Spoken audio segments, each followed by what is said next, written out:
Zero লাইনে দাঁড়ায় আছি, আপনাদের এখানে আসার দরকার নাই। আমি এনাফ বিএসএফ কে সাইজ করার জন্য। বুঝতে পারছি? যখন আমার প্রয়োজন হবে তখন আমি বলবো ঠিক আছে গ্রামবাসী, আমাদের গ্রামবাসীকে নিয়ে আসো, নিয়ে আমরা সাইজ করি। তা আমি না ডাকলে আপনারা ওখানে ভিড় করে আমাদের কাজকে ব্যাঘাত ঘটাবেন না। আমাদের হাতে অস্ত্র আছে, আমাদের ট্রেনিং আছে, সর্বশেষ হচ্ছে আমাদের মনোবল আছে, এবং আমাদের পিছনে 18 কোটি মানুষ আছে, আছে না?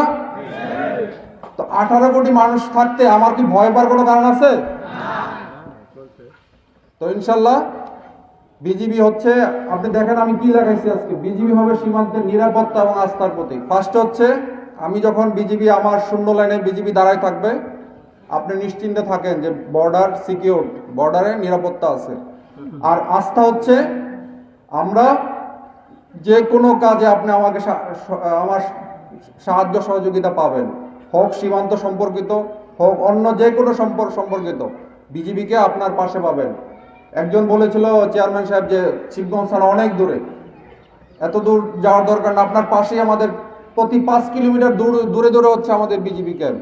আমাদের বোলাহাট সহ আমাদের প্রায় 19টা ক্যাম্প আছে বিভিন্ন জায়গায়। প্রতিটা জায়গায় এই সীমান্তবর্তী জেলায় আমাদের ক্যাম্প আছে। সুতরাং আপনাদের যে কোনো প্রয়োজনে বিজিবিকে আপনারা সাথে পাবেন, পাশে পাবেন, আমি সেই আশ্বাস দিচ্ছি। সর্বশেষ হচ্ছে আমার পক্ষ থেকে আমি আসলে সবাইকে ধন্যবাদ দিতে চাই। আমি কাউকে কখনোই গালিও দিব না, আমার কারোর প্রতি মন খারাপ নাই। আমি ধন্যবাদ দিতে চাই আমাদের এই পুলিশ প্রশাসনকে। যখন 5 তারিখ থেকে ঝামেলা শুরু হয়েছিল, এসপি মহোদয় বারবার জিজ্ঞাসা করছে যে কিবরিয়া ভাই কিছু লাগবে, কোনো সহায়তা লাগবে? আমি বললাম শুধু দোয়া করেন, ইনশাল্লাহ কোনো সমস্যা নাই। ডিসি মহোদয় ফোন দিয়েছিল কোনো সহায়তা লাগবে, আমি বললাম ঠিক আছে আপনারা পাশে আছেন, যদি সহায়তা লাগে আমি জানাবো। আর সর্বশেষ আমি ধন্যবাদ দিতে চাই এই চৌকা এবং কিরণগঞ্জ গ্রামবাসীর প্রতি। আপনারা বিজিবির সাথে ছিলেন, পাশে ছিলেন, এই জন্য আমার অন্তঃস্থল থেকে আমি সবাইকে ধন্যবাদ দিতে চাই। এই শুধু শিবগঞ্জবাসী না, এই পুরো বাংলাদেশের 18 কোটি মানুষ আমাদের বিজিবির সাথে ছিল। তো ইনশাল্লাহ এই সাপোর্ট যেন আপনাদের সবার থাকে।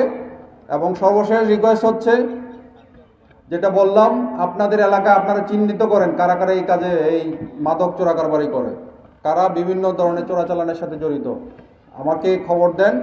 আমরা তার আমরা ধরে শিবগঞ্জ ওসি সাহেব আছেন, আমরা ওনাকে হ্যান্ড ওভার করবো, বাকি আইনানুগ ব্যবস্থা উনি নেবেন।